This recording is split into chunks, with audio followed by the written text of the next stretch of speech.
Eu quero, falando ainda de evangelismo e desses desafios, compartilhar com você um texto do livro de Atos, capítulo 8. É um texto muito conhecido quando Filipe conversa com o eunuco. Atos, capítulo 8, a partir do verso 26.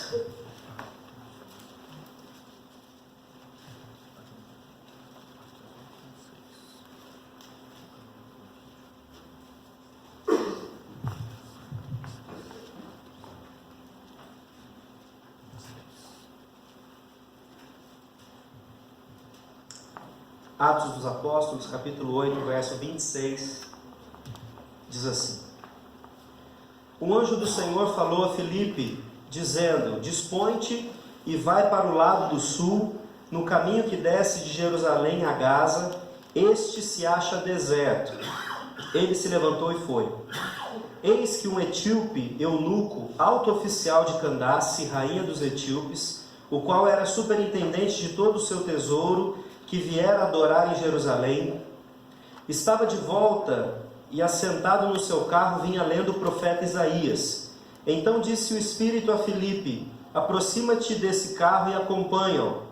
Correndo Filipe, ouviu ler o profeta Isaías e perguntou: Compreendes o que vens lendo? Ele respondeu: Como poderei entender se alguém não me explicar? E convidou Filipe a subir e a sentar-se junto a ele. Ora, a passagem da escritura que estava lendo era esta: Foi levado como ovelha ao matadouro, e como um cordeiro mudo perante o seu tosquiador. Assim, ele não abriu a boca. Na sua humilhação lhe negaram justiça. Quem lhe poderá descrever a geração? Porque da terra a sua vida é tirada. Então o eunuco disse a Filipe: Peço-te que me expliques a quem se refere o profeta. Fala de si mesmo ou de algum outro? Então Filipe explicou, e começando por essa passagem da Escritura, anunciou-lhe a Jesus. Seguindo eles caminho fora, chegando a certo lugar onde havia água, disse o eunuco: Eis aqui a água, que impede que eu seja batizado? Filipe respondeu: É lícito se crês de todo o coração. E respondendo ele disse: Creio que Jesus Cristo é o Filho de Deus. Então mandou parar o carro, ambos desceram à água e Filipe batizou o eunuco. Quando saíram da água, o Espírito do Senhor arrebatou a Filipe, não o vendo mais o eunuco, e este foi, seguindo o seu caminho, cheio de júbilo. Amém? Vamos fazer mais uma oração, irmãos? Senhor, nós agradecemos pela Tua Palavra e porque o Senhor nos dá liberdade nessa noite de ler, de meditar. E nós temos a certeza que o Senhor também deseja falar ao nosso coração, e a nossa vontade é que o Senhor nos preencha naquilo que nos falta em termos de coragem, de ousadia, de vida, para que possamos anunciar o Evangelho às pessoas que estão à nossa volta. Nós podemos fazer atos de bondade para as pessoas que estão à nossa volta, mas certamente aquilo que é mais precioso para a vida delas é o Evangelho, e o Evangelho está em nós, e o Evangelho é o Senhor, e nós podemos comunicar, apresentar as pessoas a esse Evangelho. Então que o Senhor nos encoraje nessa noite, que o Senhor desperte o nosso coração, que o Senhor nos leve a ter a disposição para fazer a vontade do Senhor nesse sentido. Louvamos o Teu nome por isso, em nome de Jesus. Amém. Irmãos, eu tenho certeza que você já tem um plano para essa semana. Talvez você já está com aquele mal-estar de pensar que já está acabando domingo, vai começar a segunda de novo, e aí já tem uma enxurrada de coisas para resolver. Mas existe um autor, e ele escreveu um livro que na minha opinião é muito interessante. Ele fala, o nome do livro é Evangelismo, uma coisa que você não poderá fazer no céu. E ele começa o livro fazendo uma pergunta, e a pergunta que ele faz é: daqui a 300 anos, o que você espera fazer? Daqui a 300 anos, com o que você se espera ocupar? E aí a gente lê e fica até meio assim: mas como assim, né? Daqui a 300 anos? Daqui a 300 anos eu espero estar no céu. Eu acho que eu não vou viver tudo isso né? No Antigo Testamento a gente talvez até vivesse, mas eu estou chegando nos 70 cansadão já, né? Então acho que não vai dar. Então daqui 300 anos eu espero estar no céu, vivendo, desfrutando daquilo tudo que Jesus prometeu para mim.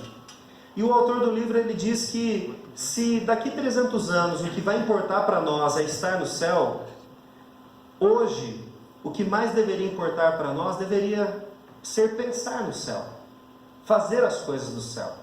Porque qualquer coisa que eu coloque como importante de hoje até esses 300 anos vai passar, vai deixar de ser.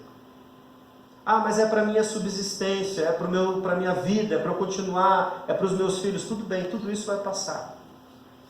E o que é a grande questão desse autor é dizer o seguinte: irmãos, a gente precisa entender que falar de Jesus, amar a Jesus, viver para Ele, comunicar isso para as pessoas deve ser o primordial para nós. E ele, na minha opinião, se conecta muito ao que C.S. Lewis disse. Ele disse o seguinte: os homens que mais foram, os cristãos, na verdade, ele usa a expressão, os cristãos que mais foram úteis, que mais influenciaram este mundo, foram aqueles que mais pensaram no mundo por vir. Isso significa que a nossa espiritualidade, que a nossa vivência como igreja, que a nossa leitura bíblica, que as nossas orações, que a nossa devoção, que o nosso jejum, que a nossa forma de viver o cristianismo deve nos impulsionar não simplesmente para a gente viver por aí nas asas do Espírito, efêmero, indo para lá e para cá, pensando em outras coisas. O que eles estão dizendo é que quanto mais a fé fizer sentido para mim, quanto mais amor eu tiver por Deus, mais ser humano, mais gente de carne e osso eu vou ser. E mais preocupado com as coisas que Deus se preocupa, eu vou ser. Isso significa que se eu vou me preocupar com o que Deus se preocupa, eu vou me preocupar em primeiro lugar que Deus seja glorificado. Porque essa é a principal razão de tudo que nós temos aqui. Nós nascemos não para ser bonitos, ainda que alguns sejam, outros não. Nós nascemos não para ser felizes, ainda que alguns sejam e outros não. Nós não nascemos para nada disso. Nós nascemos para honrar e glorificar a Deus. E nós podemos fazer isso ou não. Nós podemos ser intencionais em fazer isso ou não. Mas essa deve ser a nossa principal razão de viver. E na prática, como que nós podemos fazer isso? Amando a Deus sobre todas as coisas e o próximo como a nós mesmos. E a melhor coisa que a gente pode oferecer para o próximo é o Evangelho. É uma vida verdadeira, genuína, autêntica com Jesus Cristo. Isso significa que a gente vai se comportar de certa forma, mas isso também significa que a gente vai comunicar para as pessoas algo que seja de valor para a vida delas. E nós pensamos muitas vezes que para ser isso, para fazer isso, a gente precisa de alguma qualificação extraordinária. Mas o que a Bíblia diz é que o que nós precisamos para fazer tudo isso é, na verdade, uma disposição de coração para que Deus use a nossa vida aonde quer que nós estejamos. E às vezes a gente pensa que precisa ter um lugar estratégico. Ah, mas eu sou aqui, eu sou funcionário, eu sou o primeiro funcionário. Se eu fosse o chefe, aí eu faria. Ah, mas é porque eu sou o fornecedor. Não importa, irmãos. Na verdade, isso não importa. O que a gente precisa entender é que o local onde nós estamos não é por acaso. O local que nós estamos é um local onde Deus nos colocou para que Ele use a nossa vida para alguma coisa. Ainda que talvez em alguns momentos isso vai gerar sofrimento para a gente. Mas se a gente tem na cabeça que o local onde nós estamos não é para que a gente seja bem sucedido, é para que Deus seja conhecido, aí as coisas mudam de figura. Aí às vezes a gente até para de reclamar do trabalho. Talvez. Talvez a gente até pare de reclamar da nossa família. Talvez a gente até pare de reclamar dos nossos vizinhos. Porque a gente começa a entender que nós estamos ali posicionados estrategicamente por Deus para que a nossa vida seja usada por Ele para realizar alguma coisa ali. E Filipe, se você lembrar, é um daqueles homens que foram eleitos como diáconos para servir a comunidade de Jerusalém. Depois disso vem uma série de fatos onde a igreja é dispersa e Filipe está lá em Samaria agora. pregando o evangelho, expulsando demônios, um homem claramente usado por Deus. E a gente pode dizer que em Samaria, Filipe tinha sucesso ministerial, olhando da nossa perspectiva. As pessoas se convertiam, pessoas eram libertas, o evangelho era pregado, tinha até um tal de Simão lá que queria fazer algumas coisas, e ele mesmo se converte e dá testemunho a respeito do evangelho que Filipe prega. E de repente, no auge, no alvoroço de tudo isso que está acontecendo, o Espírito, e se você olhar na sua Bíblia, está aí Espírito com letra maiúscula, ou seja, o Espírito de Deus vira e fala para Filipe: ó, é o seguinte, eu vou te levar para um outro lugar, e esse outro lugar é um lugar deserto. O próprio Espírito anuncia, para que talvez Filipe não ficasse em dúvida. Não, você vai mesmo, é um lugar deserto, e você vai ficar esperando lá. E aqui, irmãos, é a primeira coisa que eu quero dizer para vocês, porque muitas vezes a gente pensa que Deus ele vai usar a gente na onde as coisas estão indo, onde aparentemente tudo está fluindo, tudo está indo muito bem. E pensar em deixar um ambiente desse para um local deserto não faz sentido na nossa cabeça. Mas a primeira lição que eu tenho vivido e que eu quero que você pense nessa noite é que Deus está preocupado com pessoas. E essas pessoas elas podem estar em Samaria, no tumulto. Naquelas pessoas, não é tumulto porque elas estavam bagunçando, não. Era gente que estava se convertendo de verdade. Mas às vezes não, Deus está preocupado com essas pessoas também. Mas Deus também está preocupado com quem vai passar na estrada lá deserta. E quando Filipe vai para lá, vem passando uma comitiva e Deus diz para ele: Filipe, é para esse aí que você vai falar. E olha, irmãos, que deveria ser uma dificuldade muito grande. Porque primeiro que esse cara nem era israelita, ele era etíope. Segundo que ele está em Samaria, terra imunda, gente misturado. E ele era eunuco. Se você já leu o Antigo Testamento, você sabe que o eunuco ele não podia nem chegar em determinado local no pátio do templo. Ele ficava fora. Para ficar claro, o eunuco era aquele que era castrado. Então ele não ia aonde os outros homens iam, ele ficava fora. E Deus diz para Filipe: é com esse homem que você vai falar.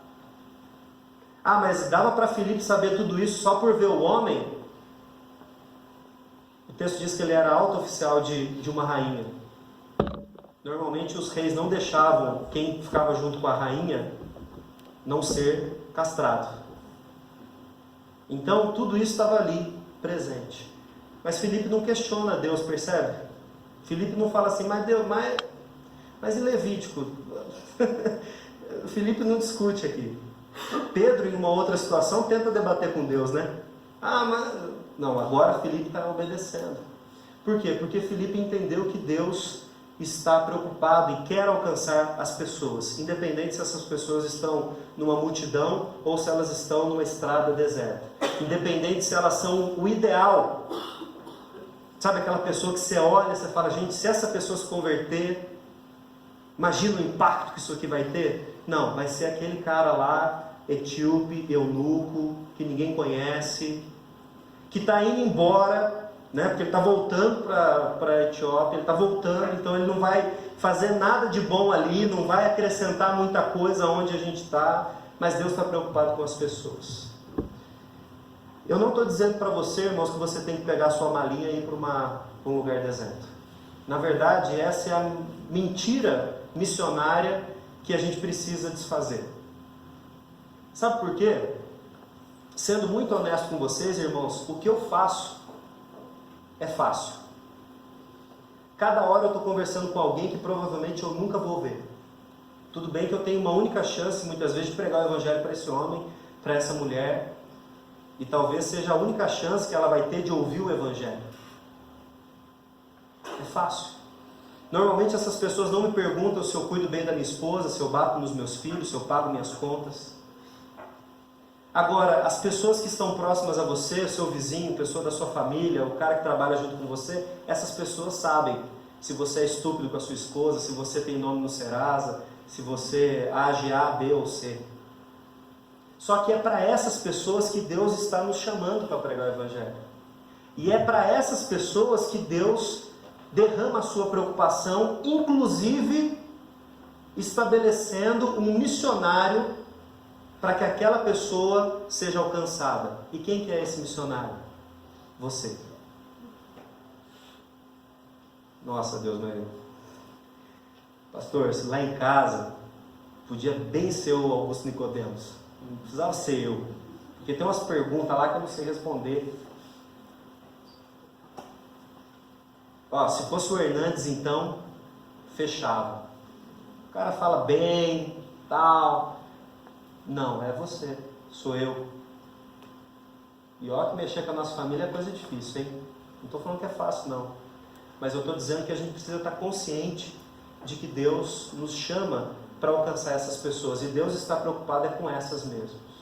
E se você parar para pensar, você vai falar assim, nossa, mas a minha família tem gente lá que não dá. Os meus vizinhos tem gente que não dá. Não é possível que Deus está preocupado com aquele tipo de gente. E aí a gente resolve isso muito fácil. É só lembrar de onde Deus nos tirou. É só lembrar de onde Deus foi lá e tirou você. E a hora que você lembrar disso, você vai saber que aquela pessoa é totalmente digna de ser alcançada pelo Evangelho. Porque é exatamente isso que a gente precisa fazer. A gente precisa ter diante dos nossos olhos de onde Deus nos tirou, aonde é que Jesus foi buscar. E talvez não foi num prostíbulo, talvez não foi numa estrada, talvez não foi me drogando, mas talvez foi dentro de uma casca tão bonitinha que ninguém acreditava que tinha pecado, mas que era podre por dentro, não é? E quando a gente descobre que Deus faz isso por nós, aí a gente não tem como julgar as outras pessoas. Deus, ele vai alcançar os outros sim. E talvez aquele outro que está parecendo que está tão ruim, ele é mais sincero do que a gente. Por isso que Jesus falou, olha, vocês, fariseus, vocês vão estar na fila depois dos publicanos e das prostitutas, porque eles sabem que eles não merecem. Vocês acham que merecem. Então, o Evangelho chega mais fácil para essas pessoas aqui. Porque ela já sabe mesmo que não presta, então ela já corre para alguém que pode salvar. E isso significa que a gente precisa entender, irmãos, que Deus, ele está preocupado com as pessoas e que Ele tem levantado a mim e a sua vida para que essas pessoas sejam alcançadas. Me falta recursos, peça a Deus que Ele dá. É só a gente ler Tiago que ele vai estar claramente dizendo para a gente, falta sabedoria, peça, Ele dá graciosamente. Generosamente Deus dá sabedoria para quem pede. Então falta, a gente corre atrás e Deus nos dá. E é muito bom que a pessoa faça uma pergunta para a gente que a gente não sabe responder. Porque isso vai fazer a gente depender integralmente de Deus. E não vai ter nenhuma sombra de dúvida no nosso coração de que foi a gente que converteu a pessoa. Foi Deus. Eu não sabia o que fazer, mas Deus me levou. Eu não sabia o que dizer, mas Deus me guiou. A pessoa começou a chorar na minha frente, eu não sabia o que dizer, mas Deus consolou aquela pessoa. E assim as coisas vão acontecendo. Então o Filipe, ele não tem problema em sair da onde ele está para ir aonde Deus está mandando, porque ele entende que Deus vai usar a vida dele aonde ele quiser. E isso precisa ficar muito claro para a gente, irmãos. Entender que Deus está interessado em pessoas e vai alcançar as pessoas aonde quer que elas estejam. Aonde quer que elas estejam. E o nosso grande privilégio vai ser participar disso. Inclusive, eu não sei se você tem uma lista de desejos a serem realizados. Mas se você não tiver, comece com o primeiro que eu vou te dar a dica aqui. Ver alguém se converter. Esse deveria ser o maior desejo de todo cristão. Ser usado por Deus para conduzir alguém ao Evangelho. Isso não significa que foi a gente que pregou. Até porque na hora que isso acontecer, a sua perna vai estar tão bamba, sua cabeça vai estar tão turva, que você vai falar, nossa, só pode ser Deus. Eu nem sabia o que falar, nem sabia como fazer. Né? E a gente tem um passo a passo na cabeça que a gente acha que tem que seguir. Mas muitas vezes Deus pega esse passo a passo, nossa, enrola, joga fora, e Ele vai fazer do jeito dele. E a gente precisa entender que Deus está preocupado com as pessoas. Uma segunda coisa que eu quero dizer para você é que Deus, Ele está nos usando para se apresentar para as pessoas. Deus está nos usando para se apresentar às pessoas. Filipe chega perto do carro, ouve um homem que está lendo a palavra, o profeta Isaías. Muitas vezes a gente não quer fazer isso com as pessoas, a gente pega um folheto e dá a distância. Toma aqui. Ou então a gente pega uma Bíblia e dá para a pessoa e fala, não, ela vai ler. Uma hora o Espírito vai falar.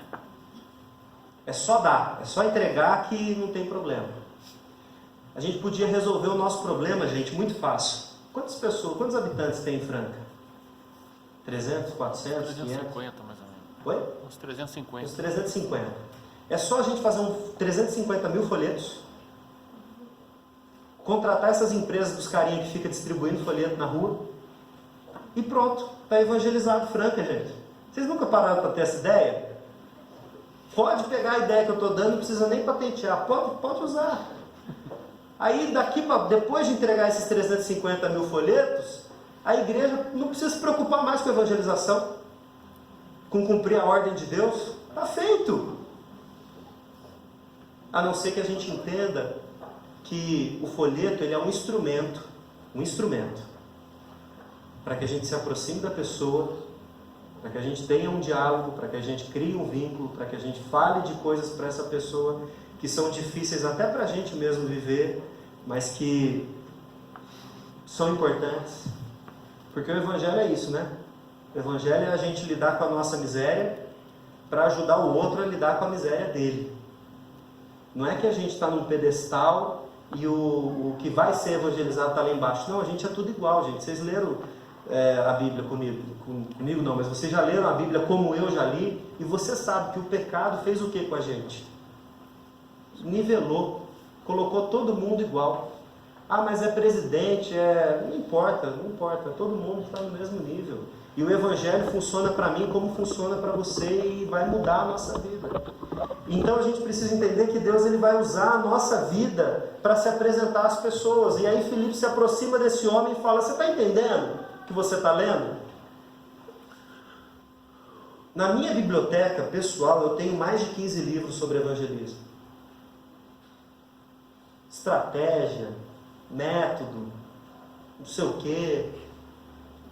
Filipe fez uma pergunta. Os 15 livros que eu tenho ou mais, Filipe chega perto e fala, você está entendendo o que está acontecendo? Você está entendendo o que está ali? E aí o cara diz para ele, não, eu não estou entendendo não. E enquanto isso, se você observar o texto, ele está andando do lado do carro, ele não está parado, ele está andando. Aí depois que tem essa pergunta é que o cara fala, não, peraí, entra aqui, senta aqui para a gente conversar. E aí Filipe começa a explicar o Evangelho para esse homem. Mas Filipe começa a explicar o Evangelho para ele a partir de onde? A partir de que ponto que Filipe começa a explicar o Evangelho para esse homem? A partir do ponto que esse homem está. A partir do ponto que ele está. Filipe não vira para ele e fala assim, peraí, você está em Isaías, mas antes deixa eu te explicar um negócio. Existem 5 livros na Bíblia que chama Torá. Eu preciso te falar primeiro de Gênesis, depois de Êxodo, depois de Levítico, Número, Deuteronômio, para depois eu falar sobre Josué. Você já assistiu a novela? Se você tivesse assistido novela, a gente podia pular essa parte. Tô brincando, tá? E aí a gente quer contar tudo para a pessoa até chegar na hora, e aí você já foi para a Etiópia 2 vezes e voltou, e não chegou no ponto em que a pessoa está. E o ponto que a pessoa está ele está falando de quem? Isso aqui é importante para quem? Isso aqui é significativo para quem? Isso aqui está mudando a vida de quem? E é a partir dali que Filipe prega o Evangelho para esse homem. É a partir dali que Deus usa a vida de Filipe para que o Evangelho seja anunciado para esse homem. E às vezes a gente tem uma dificuldade em entender que as pessoas elas estão em determinados momentos na vida dela, nós chegamos nesses momentos e é dali para frente que o Evangelho vai ser pregado. Vai ter que voltar muita coisa para trás? Vai, mas é dali para frente que a gente começa. E nesse sentido, o importante para nós é entender que a nossa vida vai ser usada por Deus para que Ele seja apresentado. E muitas vezes a gente quer dar um testemunho, quer fazer alguma coisa da nossa igreja, da nossa denominação, e não é isso. É a respeito de Deus. É a respeito de quem Jesus é. é a respeito daquilo que Ele faz. E dessa forma, essa pessoa vai ser impactada, vai ser transformada. Porque eu não sei você, mas eu não fui transformado porque eu fui para a igreja presbiteriana. Aliás, eu nem queria ir para a igreja. E se for para ser bem sincero, eu ainda tinha raiva de crente ainda.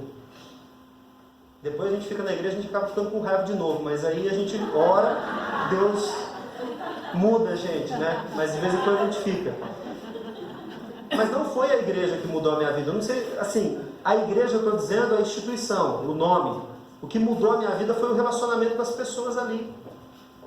E foi em ver na vida daquelas pessoas que Deus era real. Minha mãe está aqui, meu pai está aqui, eu posso citar um nome desses. Eu era adolescente quando a gente foi para a igreja. E tinha um cara lá que chamava Riva.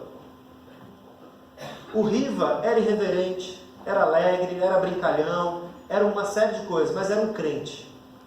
Era um crente. Aquele menino, que hoje é homem, né, lógico, ele marcou a minha vida. A gente olhava para ele e falava, eu quero ser igual o Riva. Não para fazer as mesmas piadas, mas para ter a consistência de fé que ele tinha. A minha família foi para a igreja basicamente por causa de uma mulher, Marlene. Marlene. Eu não sabia quem era Jesus, mas eu sabia quem era Marlene. Eu não sabia quem era Jesus, mas eu sabia quem era o Zelão. Que na verdade ele era presbítero Lima, mas a gente conhecia ele como Zelão. As pessoas elas vão vir para Cristo não necessariamente por causa da nossa denominação. É importante, a gente tem que zelar por isso. Eu não estou dizendo que é menos, nada disso, irmãos. Mas as pessoas vão vir porque o Evangelho funciona para Carla, para Paula, para o João, para o Pedro, para o Marcos. É a partir de nós que as pessoas vão para o Evangelho. Se você fizer uma busca rápida na internet, você vai encontrar uma pesquisa do Instituto Haggai. Não, é do Haggai? Eu acho que é do Haggai. Agora eu fiquei em dúvida, mas eu acho que é do Haggai. Mais de 72% das pessoas que vêm para a igreja por causa de um relacionamento. Seja pai ou mãe, amigo, namorado. Ou seja, talvez só um pouquinho do banco aqui veio para cá por uma outra coisa, mas o resto aqui todo mundo veio por um relacionamento. Deus vai usar a nossa vida para se apresentar para as pessoas. E aí nós precisamos cuidar da nossa vida de uma forma que quando a pessoa olhar para nós, a gente não envergonhe o Evangelho. Mas isso também não significa que a gente vai fingir ser o que a gente não é, porque a coisa mais fácil que tem nesse mundo é a pessoa saber que a gente está mentindo. Então a gente tem que ser autêntico. O Evangelho funciona para mim, mas eu ainda tenho dificuldade com A, B, C, D, E, G, Z, 2E. Eu tenho dificuldades ainda. Mas o Evangelho tem feito uma transformação em mim. E se você me acompanhar, você vai ver que hoje eu estou num certo ponto, mas à medida que o tempo passar, eu vou mudando, porque o Evangelho vai me transformando. E Ele vai fazer isso também pela sua vida. A gente tem que ter um Evangelho, irmãos, de carne e osso, não o Evangelho da televisão, muitas vezes, sabe? Você vai vir para cá, vai resolver os teus problemas. Na verdade, assim, eu só tive problema depois que eu fui para a igreja. Aí é que começou. Eu tinha 12 anos, que problema que eu tinha antes, gente? 12 anos você está preocupado com boleto? Você nem sabe o que é boleto. O problema na minha vida começou depois da igreja. Né? Antes eu não sabia o que era. E a gente precisa ter um evangelho de carne e osso. Olha, acontecem as coisas, mas Deus Ele sustenta, Deus preserva, Deus cuida, Deus orienta. E uma outra coisa com relação a isso é entender que Deus vai usar a nossa vida para pregar o evangelho e a gente não precisa ser terrorista com as pessoas. Tá? Porque às vezes a gente quer pregar o evangelho do medo. Né? A pessoa vem para Cristo não por amor a Jesus, mas por medo do diabo. Não sei se vocês pegaram essa época, mas eu peguei essa época. Eu peguei essa época que a gente pregava o evangelho para a pessoa, a gente já chegava perguntando para ela se o teu coração parar de bater agora, para onde você vai? Lá tem aquela musiquinha, lembra? Vocês lembram disso? Era assim que a gente pregava o evangelho. Você morrer agora, pro céu ou pro inferno? Ah, não sei, você vai pro inferno, porque se você soubesse, se você tivesse certeza, você ia com Deus, né? Era assim. aceita Jesus aqui agora, vamos fazer uma oração, repete o que eu vou falar. E assim era. E a gente chegava na igreja e trazia um relatório. Entreguei 10 folhetos, 9 converteu, um já está com o diabo. E era tal. Era assim. E aí a gente depois descobre. E aí, olha só, gente. Olha como a gente precisa ter cuidado. Aí, para aquele cara que você entregou o folheto e falou que ia seguir Jesus, depois que você sai da igreja, o cara está no barzinho tomando cerveja. Você fala, pronto, desviou. Não deu nem tempo do cara conhecer o Evangelho. Ele nem sabe como que é a família que a gente faz parte. Ele nem sabe o que significa essa pessoa de Jesus Cristo na vida dele. Ele não sabe que ele não precisa mais se satisfazer com outras coisas, prazeres, pecados, porque tem Jesus que vai satisfazer ele. Mas isso aí vai ser uma luta até que a gente entenda. O Evangelho, ele vai funcionar. Eu estou usando funcionar aqui, não que seja alguma coisa que a gente aperta o play, né? Mas ele vai ser palpável para as pessoas à medida que isso for na nossa vida. E tem gente dizendo por aí, né? Não, a gente não precisa pregar o Evangelho. É só você viver. Não, a gente precisa falar do Evangelho, sim. A gente precisa falar e a gente precisa viver. E Deus vai se apresentar para as pessoas da forma como nós nos portamos com ela. E eu tenho muita dificuldade em acreditar que se você é alguém estúpido, grosso, rancoroso, vingativo, eu tenho muita dificuldade de acreditar que alguém que está no seu grupo de convivência vai acreditar que Deus é amor, Deus é compassivo, Deus é gracioso, se a sua atitude não for assim. Mas isso não significa que a gente vai fazer vistas grossas para os pecados. A gente vai corrigir, mas a gente vai corrigir em amor. É diferente. Uma terceira coisa que a gente precisa saber, e aqui para a gente encerrar, é que Deus ele vai usar a nossa vida para unir pessoas com Ele. Deus vai usar a nossa vida para unir pessoas com Ele. Esse homem chega em determinado lugar e fala para Filipe, olha, tem água ali, por que eu não posso ser batizado? Filipe fala, claro que você pode. A gente tem toda a descrição da conversa? Não tem, irmãos. É uma convicção tão grande de que Jesus era o Senhor, e ele confessa isso, que Filipe, guiado pelo Espírito, fala, não, você vai se unir a isso aqui. Ainda que esse não seja o melhor exemplo, porque depois que Filipe batiza o eunuco, ele vai embora, ele desaparece. Mas se você olhar os textos bíblicos do livro do Atos dos Apóstolos, todas as vezes que alguém se converte, tem um momento de inserção dessa pessoa na igreja, numa comunidade. Isso acontece com o carcereiro lá em Filipos, isso acontece com Lídia, isso acontece com um monte de gente. Isso acontece com todo mundo. Então Deus vai usar a nossa vida para unir pessoas com Ele. E essa união, uma dessas evidências é o batismo. Porque o batismo é o quê? A gente está professando para o mundo que nós cremos em Jesus Cristo. É um símbolo, é uma marca. Mas isso também significa que a gente vai colocar as pessoas junto com outras, para que os dons dessa pessoa sejam desenvolvidos, para que os traços de caráter que ainda são problemáticos sejam lapidados. E a gente, goste ou não, isso acontece dentro da igreja, dentro da comunidade de fé. É assim que a gente vai sendo tratado por Deus, né? E Deus vai usar a nossa vida para que isso aconteça. E como que isso acontece no caso aqui com o Filipe e o eunuco? A gente encontra Filipe sendo alguém disponível para esse homem. Essa é uma característica que a gente precisa ter se a gente quiser ser instrumentos de Deus para vincular a gente com Deus. Porque a pessoa vai ter dúvidas, a pessoa vai ter questionamentos, a pessoa vai ter crise. Vai chegar determinado momento que a pessoa vai falar, não, mas eu não sou crente, não é possível. Se eu fosse crente, eu não estava fazendo o que eu... E aí você vai ter que cuidar, você vai ter que ajudar, discipular, amar, caminhar umas 2, 3, 50 milhas a mais. E a gente vai fazendo isso. É interessante que a gente, ainda que no mundo que a gente está hoje, isso tenha acontecido, infelizmente. Mas a gente não desiste dos filhos, né? Tipo, você já explicou para a criança 10 vezes o que tinha que fazer, ela não faz. Você fala, pronto, não sou mais seu pai, joga na rua. Mas na igreja, às vezes, a gente faz isso com as pessoas. Olha, eu estou te ensinando que para viver o evangelho é assim, assim, assim. A pessoa errou 2 vezes, 3, 4, você fala, não, vai para outra igreja. Não é, assim, não é bem o seu ambiente aqui. Às vezes a gente faz isso. Mas a gente não faz isso com as pessoas da nossa família, ainda que tenha gente da nossa família que está nesse mundo, para a gente fazer pós-graduação em paciência, em bondade e misericórdia. Né? Instrumento de Deus para a gente criar calo nessas coisas. Mas na igreja a gente vai vincular as pessoas. E Deus vai usar pessoas para isso. Eu não tinha nem pensado nessas coisas aqui quando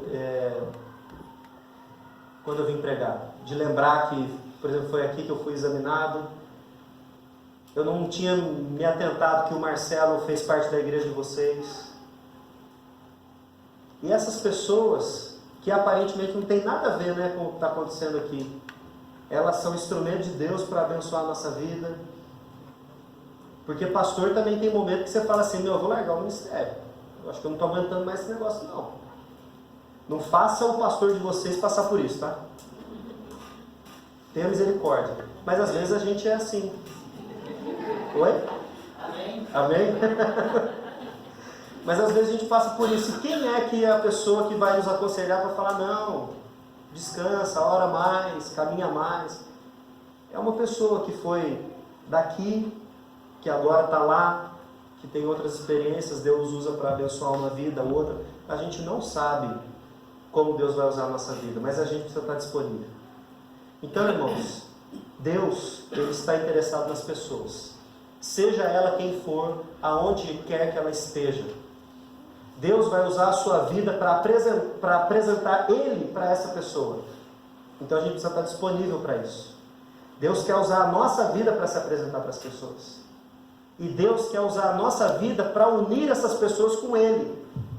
E isso significa que a gente vai ter que ter paciência, a gente vai ter que ser bondoso, a gente vai ter que caminhar com essa pessoa, muitas vezes carregando no colo, até ela chegar a se unir com Cristo ao ponto que ela fala assim, pronto, agora eu posso te ajudar a carregar outro para Cristo.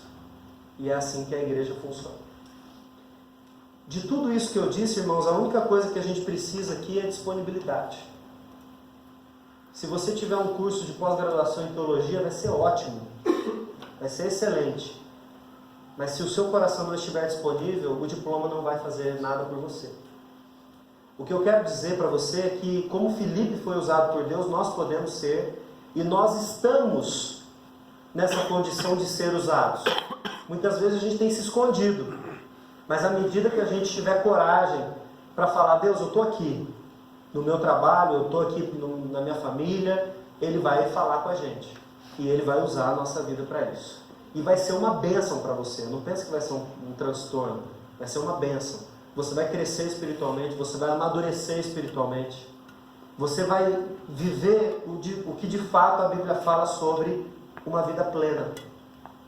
Vida plena não significa não passar por problemas, mas significa saber com quem que é que a gente está passando por isso. E Deus vai usar a nossa vida. Amém? Vamos orar, irmãos? Senhor, nós queremos colocar a nossa vida mais uma vez